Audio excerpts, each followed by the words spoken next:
Hi, everybody. I'm so excited to be here with you for another episode of Thriving Together. I'm your host, Nitika Chopra, and we have a very special episode for you today. As I was recording this with our guest, I was like, if people listen to no other episode, I really hope this is the one that you all listen to and take the time to enjoy. I got to sit down with none other than the amazing Minaa B. You might know her through her incredibly engaged and large following on social media if you're following her there, or you might know her from her podcast, Mindful with Minaa, that she just launched, or her Substack, or her book, which also came out recently. And I have it here next to me so I can make sure I always say the right title. It's Owning Our Struggles, A Path to Healing and Finding Community in a Broken World by Minaa B. And she is a licensed clinical social worker as well. And a couple of things about the episode. So, first of all, I do want to give a bit of a trigger warning. We did talk about some more, challenging issues that people might be sensitive to in the mental health conversation. So I just want to put that disclaimer there. If you feel especially sensitive or like you wouldn't be able to handle some of those concepts and topics, I want you to take care of yourself first. I will say that we talked about it in a way that felt very digestible and felt very like there was a purpose to talking about it. It was really helpful for the overall conversation. And I really just enjoyed my time with Minaa. We talked a lot about friendship, which I find comes up more and more and more in my conversations with people on this podcast. And I'm actually really loving that because that's been a huge, huge topic for me in my personal life. And we also talked about owning our truth, liberation, and how that shows up in our lives in many different ways. And we talked about therapy and taking care of ourselves in real life and not just in like this Instagrammable TikTok type way, and just so many other things. So I hope you'll enjoy this episode. And if you do enjoy it, one thing that really, really helps is following our podcast on both Apple and Spotify. If you prefer one or the other, obviously choose the one you love the most. And if you also could take a moment to review it, I would really appreciate it. We have so many 5-star reviews for this podcast, and it's been such a privilege and such a joy to experience that with all of you. But and to know that I'm putting out content that you all are appreciating. But I would love to hear from more of you and just to hear if this is resonating with you.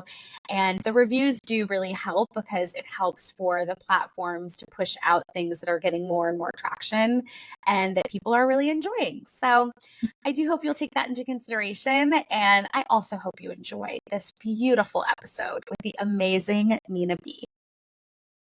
Hi, everybody. I am so thrilled and honored and just so excited to be here with my dear friend, Minaa B. Hi, Minaa. Hi, Nitika. How are you? I'm so good. I'm like sitting here with my cup of coffee and I feel very cozy. I'm in a nice cozy sweater. And I just wish like we were on the couch together. So hopefully it'll feel like that, in this conversation.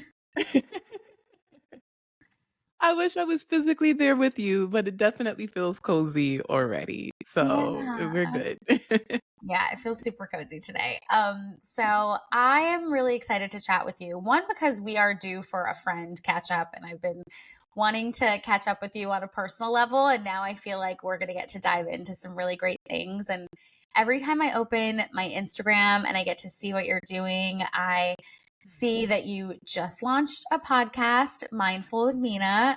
If you haven't checked that out, be sure to follow and subscribe to that everywhere you listen to your pods because it's really beautiful. I was just sharing with Minaa that I love that it's, really tactical information. You give, even things for people to reflect on at the end. So I'm really excited about that.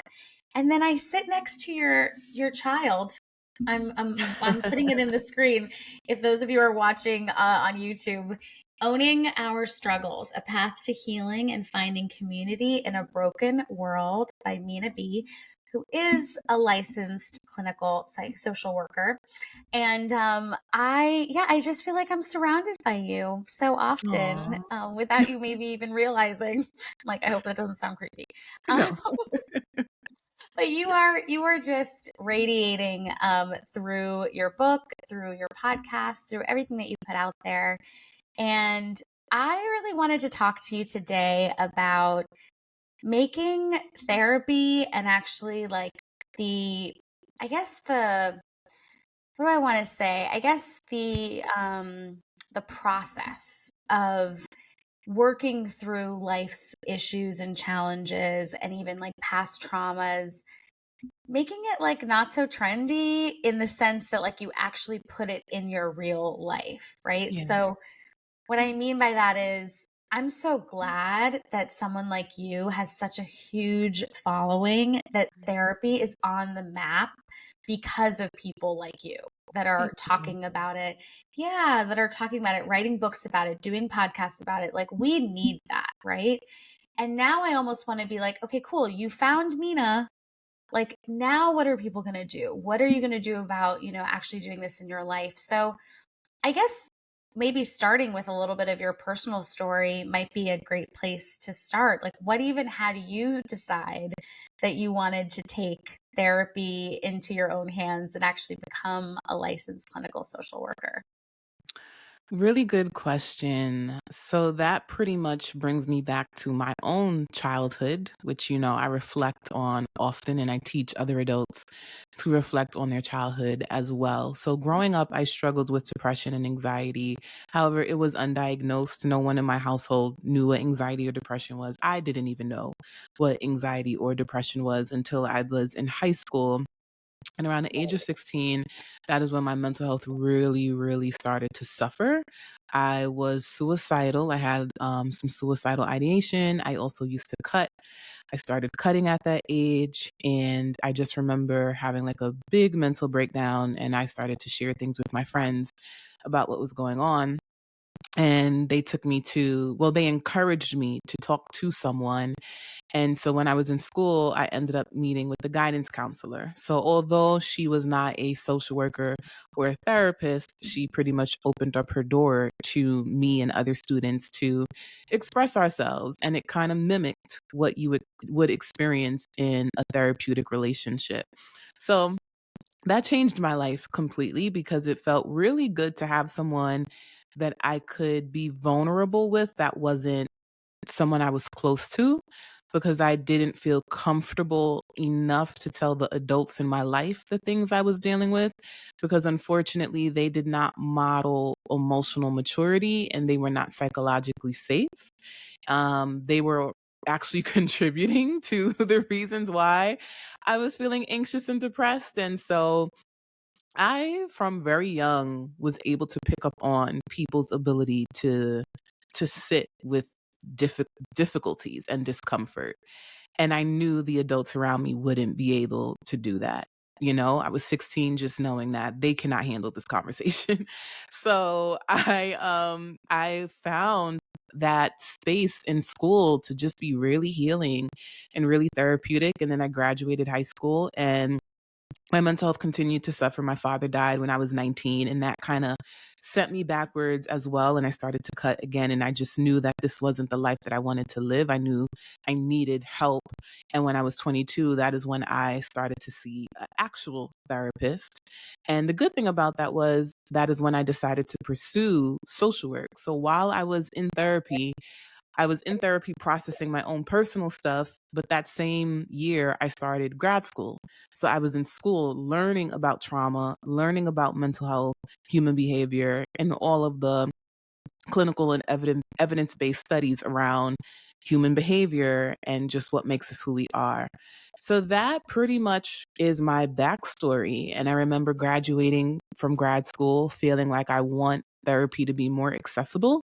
And so how can I utilize social media or just the online space in general? Because I had a blog at that time. And I just remember writing. I've always wanted to write since I was a child, and writing has always been cathartic for me. It's what really saved me most of the time. So I started blogging, and then that's when social media really blew up, more so Instagram. And I just started sharing more mental health content on the platform. And here we are many, many, many years later. Wow. Oh my gosh, I have so much, I guess, reverence for that younger you Mm, know, and just thinking about her and how painful that experience must have been and how heavy it must have felt for you to get to that point, you know? And then I also think about how in a lot of what we talk about in Chronicon, and you were a Chronicon speaker in 2023, which was such an honor. And so you got to see a lot of the incredible humans that are a part of our community. And it's actually a very similar thing for a lot of people, right? It's like this really deep, challenging, painful thing is happening to them. And then it becomes a catalyst for something, you know? And so what's coming up for me is there's this conversation that we talk about a lot in the chronic illness space of like, you know, we don't want to be your, for lack of a better term, like inspiration porn. We don't want to be like, you know, glorifying the trauma. We don't, you know, none of that, right? But at the same time, it does lead us sometimes deeper into ourselves so that we can actually heal. And so I mm, want to know, what do you, like Minaa, think of that? Like, do you ever think about like the whole phrase of everything happens for a reason and, you know, it's all mm. for the greater good or, you know, anything like that? Have you ever sort of thought about that? I have thought about that, and I will say that I don't believe everything happens for a reason, but I do think some things happen for a reason. I don't think that it is black and white. I, in my own personal experiences, have realized that there were certain things that were a huge catalyst to something else that I can recognize. If this thing didn't happen, I would not have had this level of awareness, and I would not have been exposed to the other side of this thing. But there are certain things that have happened where I'm like, I didn't need this to happen. I just didn't need this to happen. Like, I can grow and I can become a better version of myself without having to have dealt with this. So I think the term everything is where the generalization comes in. And that is not something that I personally agree with. I think it's a term that can be subjective, where there are some people who believe that, but I do think that if that is your personal belief system and how you navigate life, then that's okay for you. But I would be very mindful to project that, because I don't think many people who have experienced trauma or abuse want to be told that you needed to be abused to be a better person, you know? And I know for me, I don't personally think that I needed to experience all the trauma that I experienced to become the person that I am. But where I am in my life is, it happened. I can't change it. And so I'm a firm believer in self efficacy and saying to myself, when things happen that are outside of my control, what is in my control to do better and to heal from this thing? I can't go backwards and change my childhood. It already happened. And so now the quest is, how can I just live a better life? I know that when I look back, there were a lot of things that happened that didn't feel good. There were a lot of things that happened that I wish I could erase, but I can't. And so I'm always a firm believer that there are going to be some things that can break you open and lean you toward a better version of yourself. And there are some things that will break you down. And when it breaks you down, you still have to make a choice to heal from it. And so that's kind of how I see life in general. My whole heart is like, I mean, you can see it in my face. I'm just like, yes, Minaa, that is so profound and so beautiful. And I find that in some of life's biggest challenges, you know, we're in the middle of multiple wars right now, right, throughout the world. And in some of life's greatest challenges, it's usually either one or the other. People are like, no, this is all happening for a reason, or people are like, no, it's absolutely not, or you know, it can't. It becomes challenging to know how to say that there is this grace in the in between, in the yes and in having both. And I just think that's so incredible. And one of the things that was coming up for me when you were talking is how so much of the work I think both of us are doing, is around acceptance being the gateway to liberation.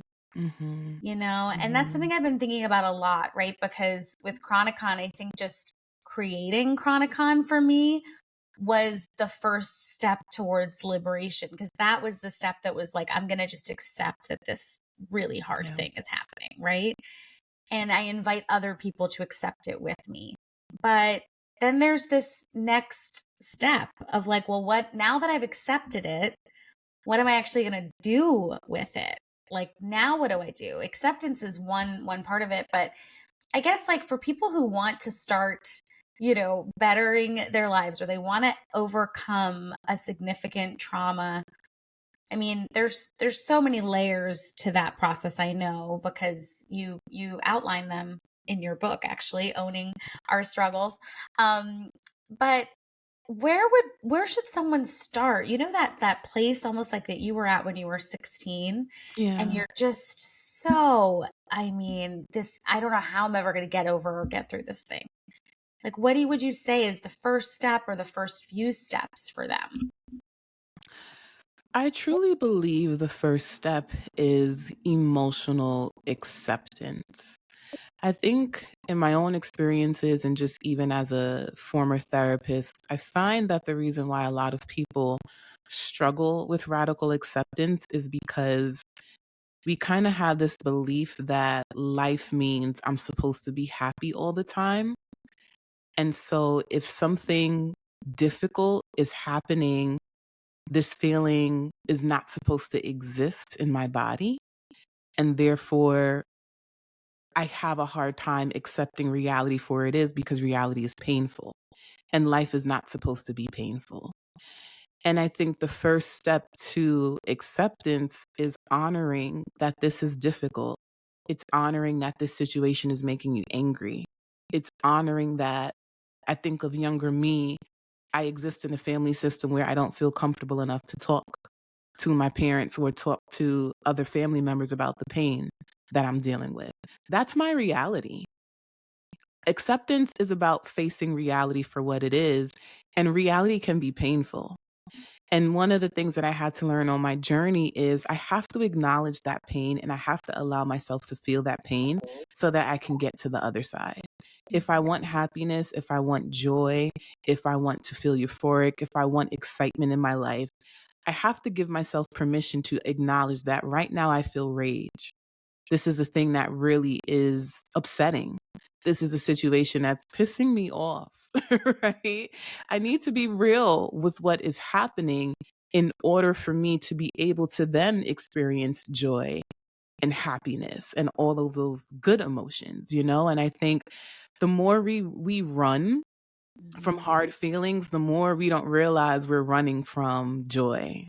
We're running from happiness, because sometimes you need to feel the anger and the righteous indignation in order to be able to say, I made it on the other side because I sat with what was hard. And I think a lot of people run from discomfort. And when you run from discomfort, you don't realize that you're also running from all of the other good things that you actually are trying to feel. And so I think it's really all about learning to give yourself permission to recognize that, I write this in my book, adversity is not going anywhere. I want us to live in a world that is always going to be peaceful, that is always going to be triumphant. But I can look at my ancestors and I can look at my history and know that adversity is always going to exist. I don't look at the current climate that we're in and I'm not shocked by it. And it's sad to say, right? But my ancestors were segregated. My ancestors were beaten and brutalized, right? And so are we living in those times? No, we're not. But adversity is still surrounding us. And so my mindset in life is adversity is going to come. And when it comes, what am I going to do about it? Am I going to sit in it? Or am I going to acknowledge that this is hard?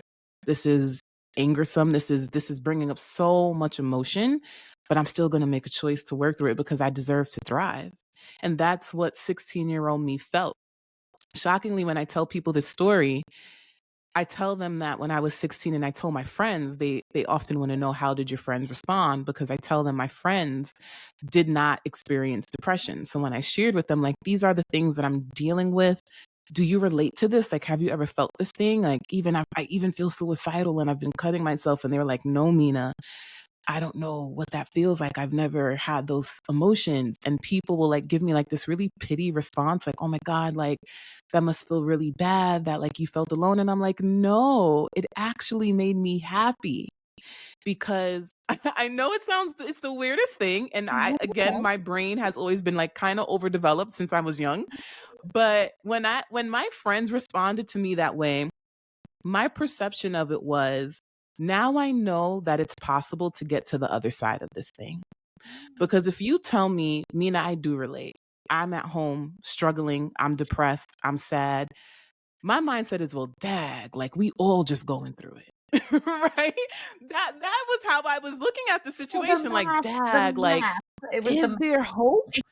And then when my friends are like, no, Mina, we're not experiencing what you're experiencing, we don't relate. I was like, all right, cool. So then you're giving me something to look forward to. That was how I interpreted it.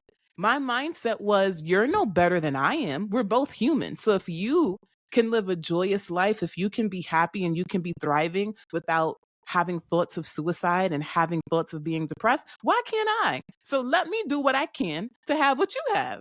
That has always been how my mind operates. Right. And a part of it is my own social conditioning, and a part of it is just like maybe just the way my brain developed as a kid. But I have always been someone who clings to how can things get better for me? Not who can relate to my suffering. And that is necessary sometimes, right? It feels good, but my mindset is who can relate to my suffering and how can we all get out of this together? Not let's just sit in it. And so for me, when my friends told me that, I'm like, I understand that there are some people who, when we hear that motto, you're not alone, some people need that. But for me, 16-year-old Mina needed to hear, Mina, you are alone. You are alone in this. And that actually propelled me to want better for myself because I saw examples of what it looked like to have the thing that I wanted. And my mindset has always been nobody is more special than I am. So if you can have joy, why can't I? So what do I need to do? And that is how I ended up in that office because I said, if you're telling me I need to talk to someone about my problems, I'm going to do it. I'm going to do it. And I still till this day have that mindset, and those are the things that I cling to. And that is how I'm able to have emotional resiliency and thrive. I don't want to sit here and sound like I don't have bad days. I don't want to sit here and sound like I don't struggle, but I just have a different mindset when I am struggling. I didn't think I could love you more, but I think it just happened. I really do. I think it just happened. Um, wow, Mina, I love that story so much. And I Mhm. love just the texture and layers of the story that you just shared. I can again imagine you at 16 being like, okay, I kept thinking of math. It's like, okay, if one person is thinking of this and one person is thinking that, I'm gonna go in that direction and I'm just gonna figure it out. And it's funny because I wouldn't think that I would be the same way because we talk so much about how like we want to break the cycle of isolation, right? That's like such a huge thing, especially these days when people are just now being liberated to talk about some of their most challenging moments in life. But I really get what you're saying that you also, and I think maybe I did this subconsciously. That's what's coming up for me because I'm thinking of the times when I was bedridden and I was sort of unable to do a lot of things because of my health. And I would look at other people and be like, oh, well, she's fine. Like that person's able to do this, that person's able to do that. Like, how do I figure out my way of Yeah. doing that? Right. And I didn't think of it that way until just now, but I have like the biggest smile on my face because I love learning new things and I love thinking of things differently. So I really appreciate you sharing that part of your story in that way. I think it's going to resonate with a lot of people. And I also, one of the things that also came up for me while you were telling that story was how you were saying that if you don't have, the challenging times, you also, this is paraphrased, but just something about the juxtaposition about the joy and the challenging times. And I think that what came up for me was like, oh, that's true in friendship too, right? Like those friends that won't sit with you while you're going through the challenging times, they also don't get to go to the party with you either, Yeah. And so, and of course, we have certain friends that are just party friends, but that's not really what we're talking about. We're talking about that full breadth of friendship and intimacy. And I just thought that was so interesting. Have you found that your friendships have been challenged with the way that you think about things or with the challenges that you faced, or have they gotten stronger, or how has that been for you over the years? I mean, I am very lucky that I still have been able to maintain my core group of friends from childhood, and even from younger adulthood. My best friend and I have known each other since we were 6 years old. We met in first grade, and that is pretty much my family member now. We're both in our 30s, and that friendship has gone through seasons, right? Where we have had to acknowledge difficulties in our friendship and acknowledge that we're very, very different people and we want very different things out of life. But we've made a choice to grow together. And I am really grateful that most of my friendships, we have made a choice to grow together. And even within my friendships, the way my personality is, I am an assertive person. So when challenges do arise, I address them in my friendships. And I think that tends to be something a lot of people struggle with because they don't want to address the hard parts. Sometimes we have this illusion that friendship is supposed to be this natural gliding through life. And that's the only relationship we put that type of pressure on, where, like, if you are coupled, if there's tension in your marriage or tension in your relationship, you go to couples therapy. You do all of these things to work that tension out because we're taught you're supposed to in a romantic relationship. But I find that in friendships, the moment there's a rupture, you hear, well, cut the person off. They're not good. That's not a real friend. And I have given my friends permission to show up in all kinds of ways and talk to them about the things that I see happening, especially if they are things that feel uncomfortable to me. I have learned that because these are people that I love and care about, I'm going to communicate to you when I feel a particular way in this relationship. I also want to hold myself accountable. And sometimes I'm reflective with my friends and I'll say, when I did this or during this season in our friendship, how did I make you feel? There are times too where I will reflect and say to my friends, man, like sometimes I think about who I was when I was 20 and I want to apologize for who I was when I was 20, because man, I've grown so much. And I think about some of the things I did in our friendship that I'm like, thank you for still being here, but I want to acknowledge. I'm laughing because I literally had this conversation with a friend yesterday. So, Right. It's like, yeah. it's a thing. It happens where I'm like, Yeah. dag, like now that I'm more mature, I'm like, wow, 5 years ago, I was a mess and you still loved me through that. I really appreciate you. Yeah. So Yes. I just find that, like, for me, there are different types of friendships. I talk about this in my book. I talk about this in episode 1 of my podcast, right? I talk about the circle of support and your circle of intimacy versus your circle of friendship. I have a lot of people I'm in friendship with, but my circle of intimacy gets a different level of treatment compared to those I call friend. And so those who are in my circle of intimacy, I'm going to show up in a particular way because this is a relationship that is meaningful to me. This is a relationship where I want to grow continuously with this person.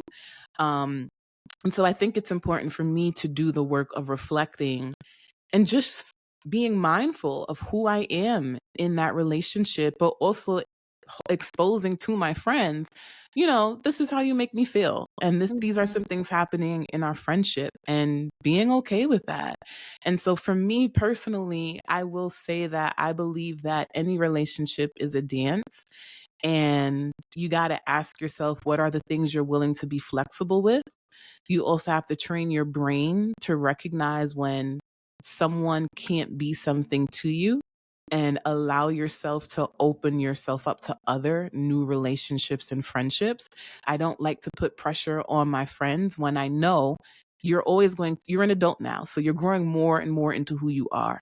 And maybe this is just one area where I find that you may not be able to give me the guidance I need. So therefore I'll go to someone else. But that doesn't mean that defines who you are as a Mm. whole person. I just recognize that there's this one small part of you that I'm like, Dad, I wish you would be different in this way, but you're not. And so I have to embrace that and accept it. So I think friendship really takes a lot of mental training and Mhm. recognizing that if you value relationships the same way we have been taught to value romantic relationships, then you have to learn to grow together with your friends the same way we hear the importance of growing together as partners. We have to also learn how to grow with our friends. I feel like we need to have a whole series on friendship in, We do. on this show for sure. And I've definitely struggled a lot with friendship. I also have some of the most incredible loyal friends that I've had for many years.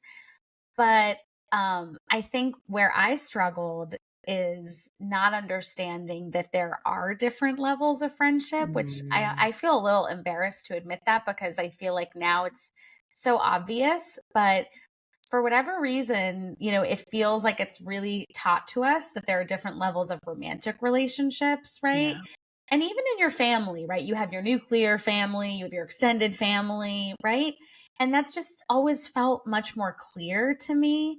But with friendship, it has never been clear. And I sort of always assumed everybody was supposed to be my best friend. Mm, And much to my detriment. I don't think that was a good way of being. And I do think that also, to take accountability like you're saying, I think that also had me put a lot of unnecessary expectations and pressure on people. It had me hold people to standards that they never really signed up for. Right. And that's something I've had to learn as well. And to be honest, I feel like it's just been the last like year or two that I've really, really seen that. So thank you for sharing that because it's like allowing me to reflect on those aspects too. And I think as we're talking about, thriving together on this show and we're sharing lots of resources and ways people can do that or have done that in their past, I think relationships and friendships can be such an incredible tool for us to thrive, but we need a little bit more information yeah. about how to handle that, right? I agree. I think what you're speaking to, I'm sure so many people can relate to that because it's true. There isn't much language other than friendship. That's literally the term that we hear. We're never taught that friendship falls on a spectrum. Even when we think of people that we know, the moment you know someone, it's very common to say, well, this is my friend. And I think that it's really important to be able to conceptualize who people actually are to us and their roles. We have courting, we have dating. Even when you're dating, you move into a relationship. And even in that relationship, you propose to that person. This is your fiance now. Now you're married. So you see the spectrum of romantic relationship and how it evolves over time. But with friendship, it's almost as if the moment you're connected to someone, we've just been taught to see them as a friend. And I have done a lot of work on my end to unravel that, where I'll say, that's just my acquaintance, or this is just my colleague. Or sometimes I'll say, this is just someone I know. I know them through Nitika. Yeah. you know? And I know that that lands hard for Yeah. some people, but it is the reality where over time, as I grew older, and I think it's because I have so many intimate relationships from childhood, that I have been very self aware around friendship. And I'm like, well, for me, a close friend is someone who exhibits these traits, someone that I am super vulnerable with, someone who knows pretty much all of my business. I'm not there with you yet. So therefore, you're someone I know and you're a really cool person. But I wouldn't necessarily label us as close friends or even best friend. There's only two people in my life who I call my best friend, right? And so I think that it's really about giving people permission to show up differently in your life, because sometimes we want relationships so bad, we don't realize that by wanting relationships so bad, we categorize everyone as this close friend or someone that we're dear to. And then when they're not reciprocating that, we flee from it instead of adjusting and saying, you know what? How about I just move accordingly? I actually like this person. I vibe well with this person. I see I want more, and they're not necessarily giving me what I want. So, how can I meet them where they are versus projecting and saying that if they're not showing up this way, they're a terrible person, when in reality, maybe they categorize me differently. And that takes a lot of self awareness. And again, when we talked about radical acceptance, it also means acknowledging I feel a little hurt by that. But I'm going to give them an opportunity, and I'm just going to adjust my expectations. I feel a little rejected because I thought we were closer, but I'm going to just acknowledge that and recognize that what would it look like for me to just meet them where they are? You know, it's the power of and. I feel hurt and I still want to be in relationship with you. I feel a little rejected and I still want to have an opportunity to get to know you better and see if we grow together. And I think the moment we feel hurt, we put a period there. The moment we feel rejected, we put a period there and we say, okay, it's time to retreat. And I have been in so many situations too where I'm like, dag, like, I really like this person, but you know what? They don't really seem too interested. So instead of running from them, I Yeah. just adjust. I Yeah. adjust and I say, you know what? They'll reach out to me when they're ready. I've Yeah. been trying to plan a brunch date. They don't seem too interested. And so I'm going to take a step back. I'm not going to cut them off Yeah. because they're showing me their love in a different way. They're showing me interest in a different way. This is someone who may probably texts me often or wants to talk on the phone often, but when it comes to planning a hangout, they don't really do that. And I Yep. had to adjust and say, you know what? I'm fine with texting then. We could Mm. just chat every now and then, right? And so it's about how can you just acknowledge, like, dag, this hurts, but I'm still going to give this person a chance. Instead of saying, dag, this hurts, so I'm going to run. Well, bye. So all the way by. I have definitely done that. But I have been working so much on the readjusting. Even the other day, I had a friend, and it's a lot of times it's the transition from someone that you thought was really, really, really close. And then, like, whatever life happens or you change or whatever, and then you end up not being close anymore. That transition I am terrible at. Mm-hmm. So this person, reached out to me and they just said, oh, well, I was thinking about you. And then I jumped to be like, we used to like connect all the time and chat on the phone all the time. And so I was like, oh, let's chat. Like, are you around? I was so excited. And they just showed no interest in chatting with me on the phone.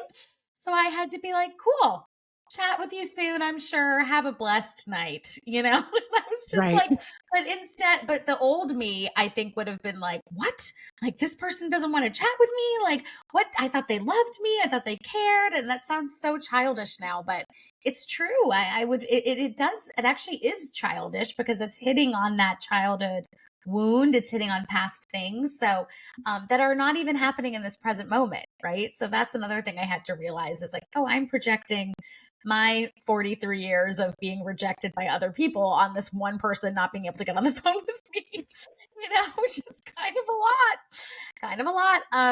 So I so appreciate that. And I love this conversation so much. And another thing I've been thinking about from what you shared is just the aspect of not everybody's really comfortable having those straightforward conversations of like, this thing happened. How do you feel? What's going on?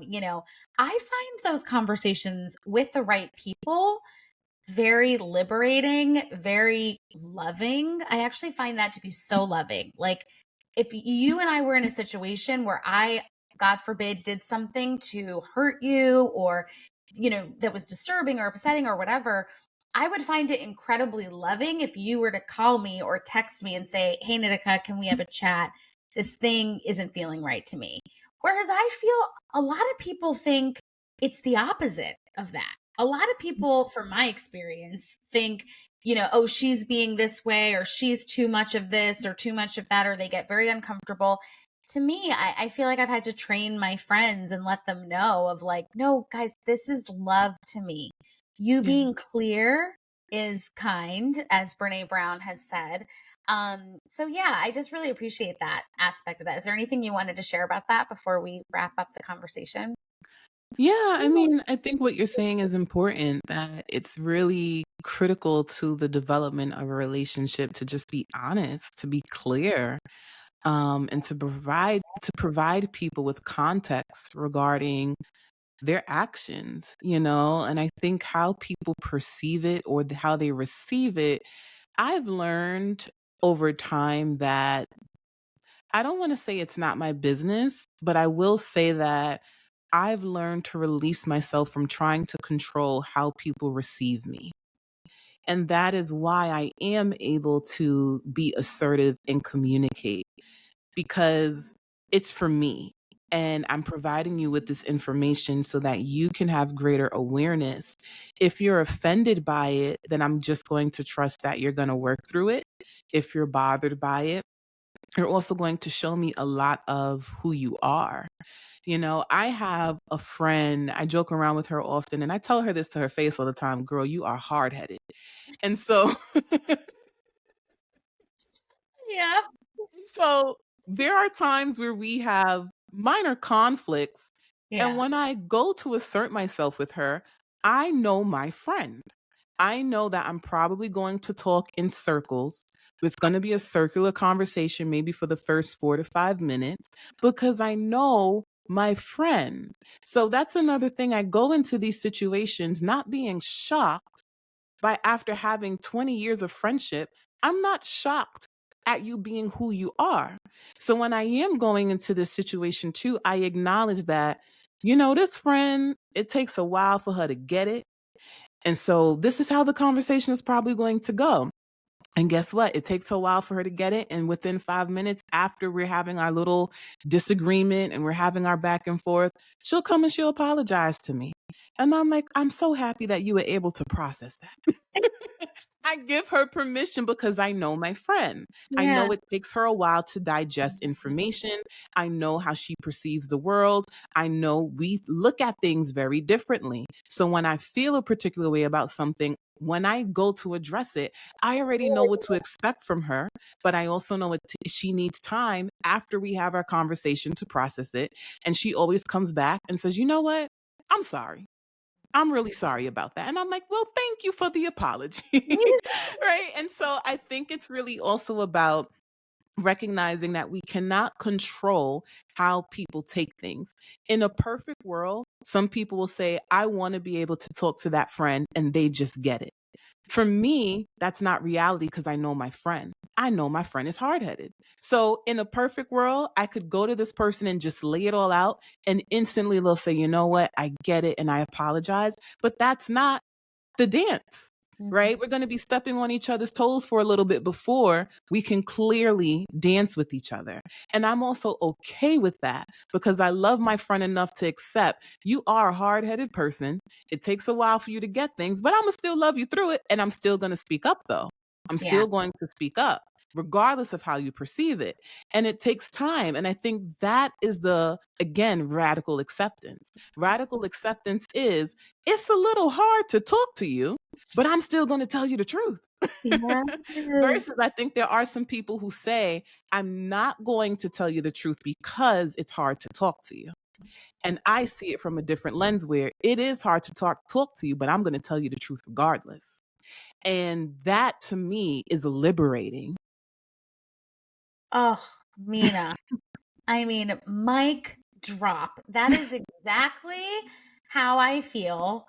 I could not co sign that more. And I love the way that you said it. I love how it's so clear, right? Like radical acceptance is not about running in the other direction and avoidance and all of those things, or accepting when people harm you or any of that. It's actually about understanding the full scope of what is going on, understanding the person you're dealing with, and then also moving in the way that it best suits you and that is Yeah. the best that you can possibly do.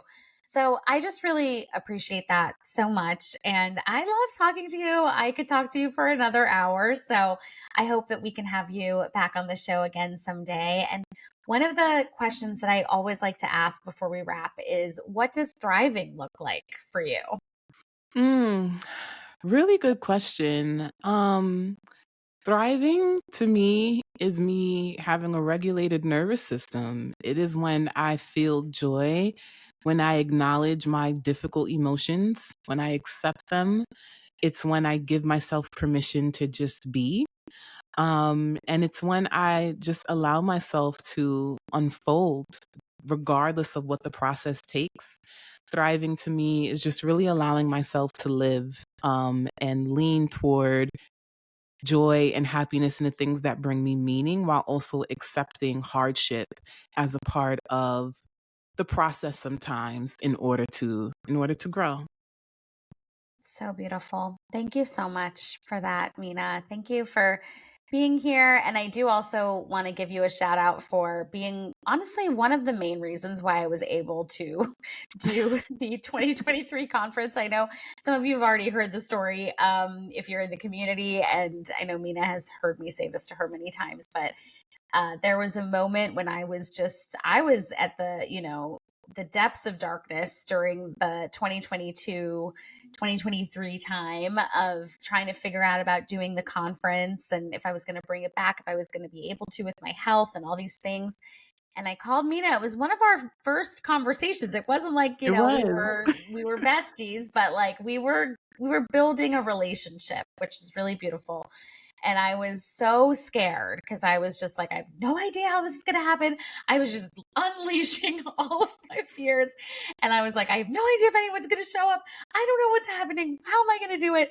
And Mina was just like, Nitika, even if I'm the only one there, I'm showing up on May 19th in Brooklyn. I'm going to be there. So she's like, you better show up.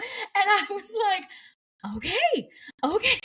So many times throughout the production process, I would literally think of Nina just being there by herself. And I would be like, okay, I got to show up. I got to make sure that I make this happen because Nina's going to be there no matter No what. matter what. No matter what, it was very motivating for me. Okay. As also a child of immigrants, it was very motivating for me. I was just like, this is amazing. So I just have to give you a shout out publicly for that. And thank you just for being such a light in this world and for sharing your wisdom. I also did mention that Mina has an amazing Substack. So we'll be linking all of this in the show notes so you can connect with Mina through all these different ways and listen to all of her work and also support her work. But thank you just for everything that you do. And thank you for being a part of our show today. Well, thank you so much for having me, Nitika.